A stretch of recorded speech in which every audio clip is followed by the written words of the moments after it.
አሳዛኝ መረጃ ተሰምቷል። ለ839 ዓመታት ተቋርጦ የማያውቀው የኢድ ሶላት ዛሬ ቀርቷል። እናቴ የምዕራብ ሸዋ ሰው ናት። እዚህ መናገሻ ከካድሬዎቹም ሰዎች ሰብስበው የምትመለከቷቸው ስድቦች እንዳለ ትላንትና ዒድ አደባባይ ብዬ በሰራሁት ቪዲዮ ላይ በኮመንት የተሰሩ ብንሰርክም ባንሰርክም እንኳን ክርስቲያን ነው መሬት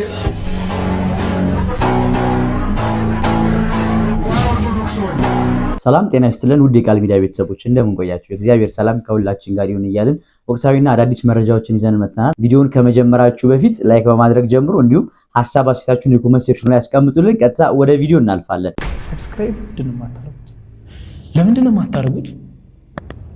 አሁን አድርጉ። ገደሉት። ይህንን የምትመለከቱትን ወጣት ትላንትና ገደሉት። የዚህ ወጣት ስም ማሩ አቢታ ተሰማ ይባላል። ባለትዳርና የሁለት ልጆች አባት ነው። ልጆቹን ለማሳደግ ደግሞ የተሰማራበት ሙያ የሹፍርና ሙያ ነው።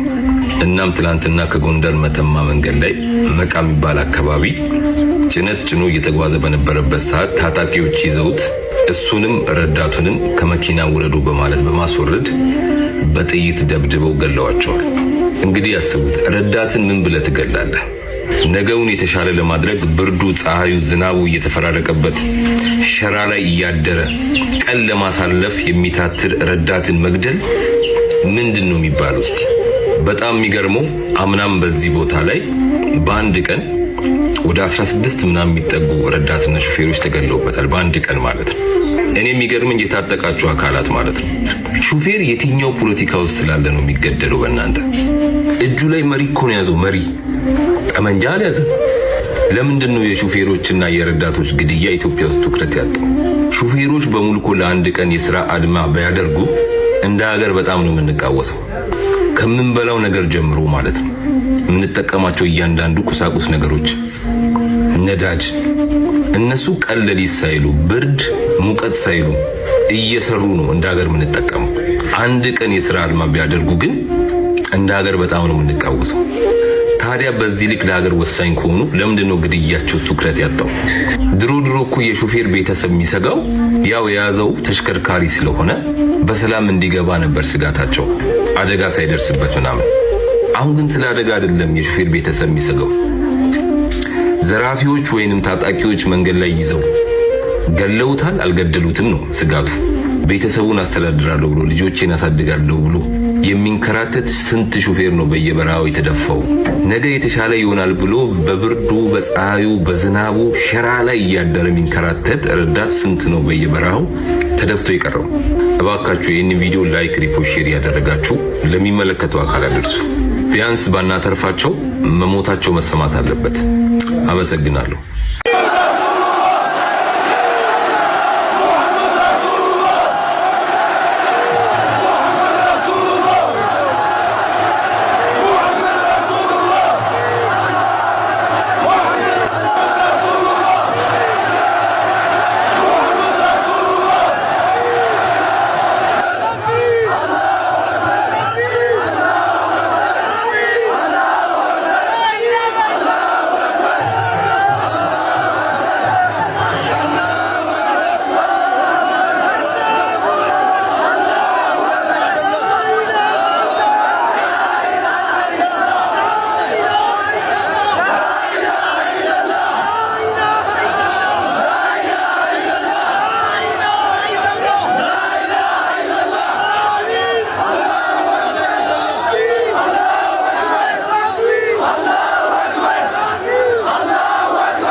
ጋር የምትመለከቷቸው ስድቦች እንዳለ ትላንትና ዒድ አደባባይ ብዬ በሰራሁት ቪዲዮ ላይ በኮመንት የተሳደቡት ነው።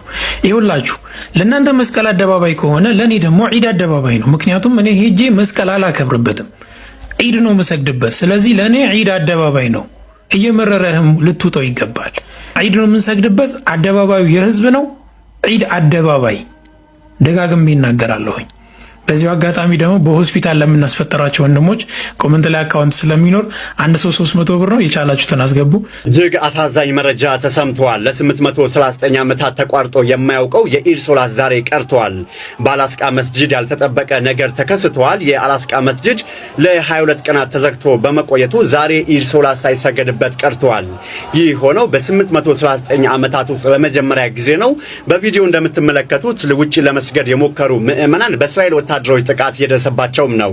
ይህ መረጃ ለዓለም ሙስሊሞች ብቻ ሳይሆን ለሰው ልጅ ሁሉ አሳዛኝ ክስተት ነው። ሰላም ለምድራችን ይሁን። እናንተ በዚህ ጉዳይ ላይ ምን ትላላችሁ? ምንስ ተሰማችሁ? ሐሳባችሁን በኮሜንት ላይ አጋሩ። ክርስቲያኖች፣ የኢትዮጵያ ኦርቶዶክሳዊ ተዋሕዶ ልጆች በሃይማኖታቸው ምክንያት በተኙበት እየታረዱ ነው። ለአገልግሎት በገቡበት በቤተ መቅደስ እየታረዱ ነው። በቤተ ክርስቲያን ቅጥር እየተገደሉ ነው።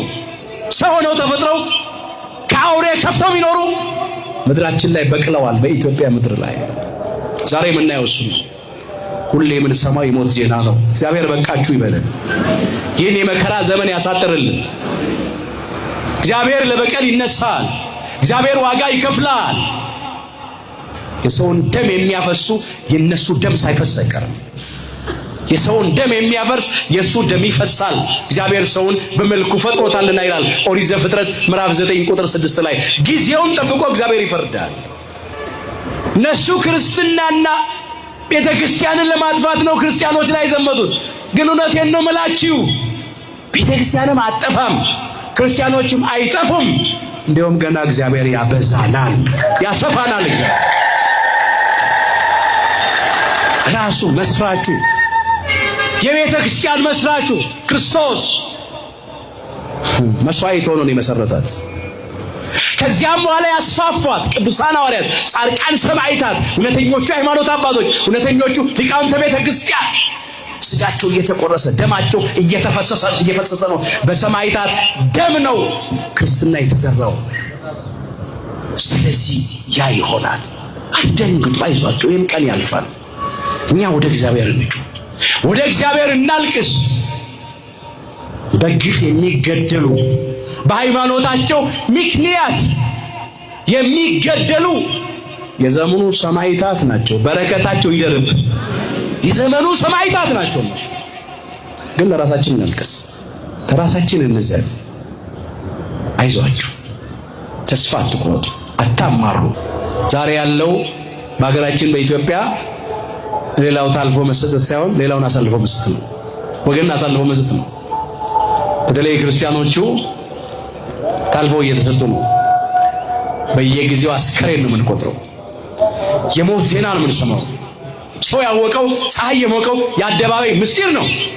አምላካችን እግዚአብሔር ዛሬም ወገኖቻችን በግፍ ሲገደሉ ሰምተናል። በ4 ቀን ብቻ በዚህ በምስራቅ አርሲ 25 የኢትዮጵያ ኦርቶዶክስ ተዋሕዶ ልጆች በግፍ ተገድለዋል።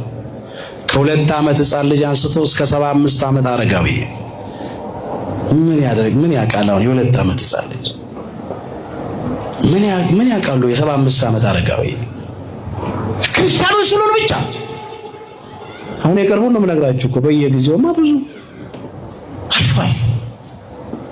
በእውነት ለነሱ ለስጋቸው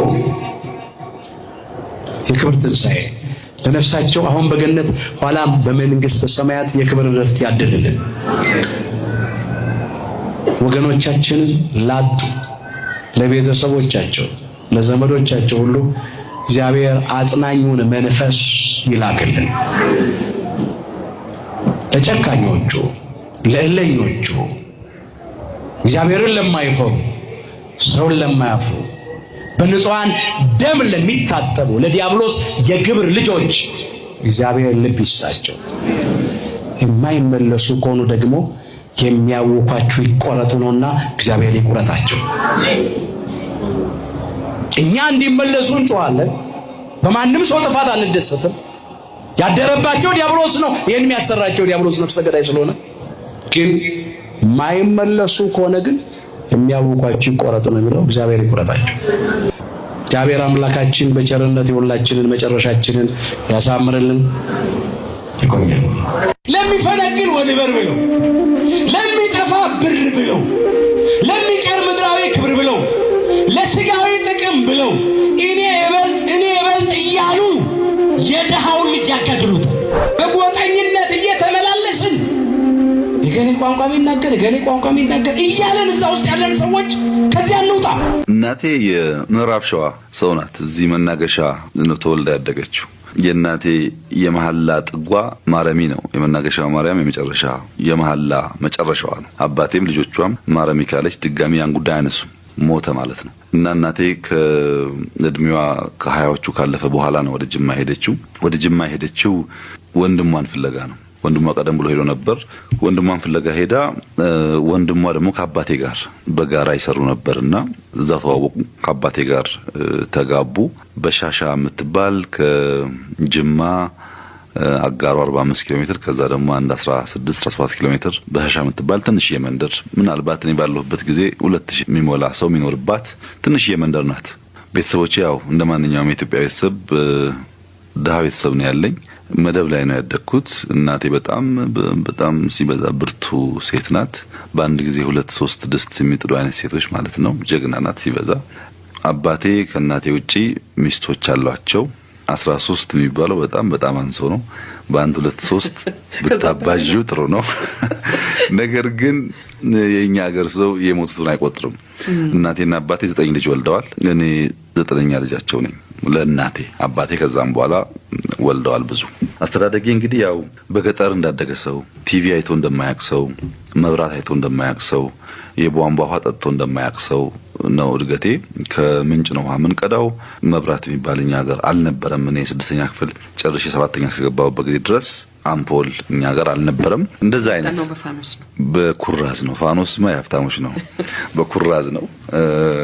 እንደሱ ነው ያደግነው። ግን ያ ህዝብ በጣም ብዙ መስተጋብር ያለው የሚዋደድ የተዋሃደ ህዝብ ነው። ለምሳሌ ክርስቲያኖች የሙስሊም ረመዳን ጊዜ አብረው ይጾማሉ ከእስላም ጋር። ክርስቲያኖች በፍጹም በዓሎቻቸው ላይ የክርስቲያን ምግብ የግድ ነው፣ ይዘጋጃል። የሚገርም ትብብር አለ። በሻሻ ውስጥ የኔ ታላላቆች ሁሉም የአባቴም የእናቴም ግራጁዌት ያደረገ ሰው የለም። እኔ ከወጣሁ በኋላ ትንሾቹ ካልሆነ በስተቀር ከኔ በላይ ያሉት ኮሌጅ ገብቶ የተመረቀ ሰው አልነበረም። ምክንያቱም በሻሻ ኤሌመንተሪ ስኩል የተሰራው በኔ እድሜ ነው። ዘመቻ ሲባል የደርግ ዘማቾች ይሰሩት እንጂ ኤሌመንተሪ ስኩል አልነበረም። የእድገት በህብረት ነው መጀመሪያ ጊዜ ኤሌመንተሪ ስኩል ከ1 እስከ 6 የተሰራው። ታላላቆቼ የተማሩት ራቅ ያለ ቦታ ሄደው ነው። እኔ ግን ደርሼበታለሁ ለዛ ለኤሌመንተሪ ስኩል። እሱም የተሰራው በአባቴ መሬት ላይ ነው። ሃይ ስኩል ያሰራሁት እኔ ነኝ። አሁን 10 ዓመት እንደዚህ በፊት ነው ሃይ ስኩል ለመጀመሪያ ጊዜ እዛ ተመራጭ ሆኜ ነው የተሰራው እንጂ ሃይ ስኩል አልነበረም። እና ብዙ ሰው የመማር እድል አልነበረውም። በኋላ 6ኛ ጨርሼ ወደ 7ኛ ሳልፍ አጋሮ ሄድኩኝ። ከአስፓልት ከመብራት ከስልክ ሰለጠንኩ ማለት ነው። ከመኪና እንኳን አልፎ እኛም ጋር ይመጣል። የአውራ ጎዳና መኪና ምናልባት ያልፋል በበሻሻ ያልፋል። እና እኛ ወደ እድገት ወደ ስልጣኔ ተቀላቀልን ማለት ነው። ግን ብዙ አልቆየሁም። 7ኛም ብቻ ተምሬ 15 ዓመት ገደማ ሲሆነኝ ኢህአዴግን ተቀላቀልኩ። ደርግ ወድቆ ኢህአዴግ እዛ አካባቢ መጥቶ ስለነበረ ተቀላቀልኩ።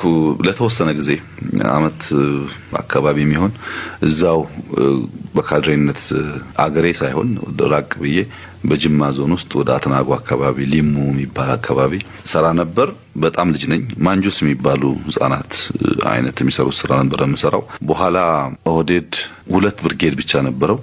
ወደ ክፍለ ጦር አድጎ አዳዲስ ሰዎች አሰልጥኖ ከካድሬዎቹም ሰዎች ሰብስበው አቅሙን ሲያሳድግ ወደ አርሚ ገባው። ፈልገው አይደለም ውትድርና የገቡት። ያ ወታደር ነኝ። ታጋይ ማለት ወታደር ነው። ከዛ ምደባ ነው። ምደባው እንግዲህ ወይም ካድሬነት ወይም ውትድርና ያኔ ፕሮፌሽናል አልነበረም እና ታጋይ ነው የምንባለው። ካድሬን ብንሆን ታጋይ ነን፣ ወታደርን ብንሆን ታጋይ ነን። ካድሬን ብንሆን ክላሽ አለን፣ ወታደርን ብንሆን ክላሽ አለን።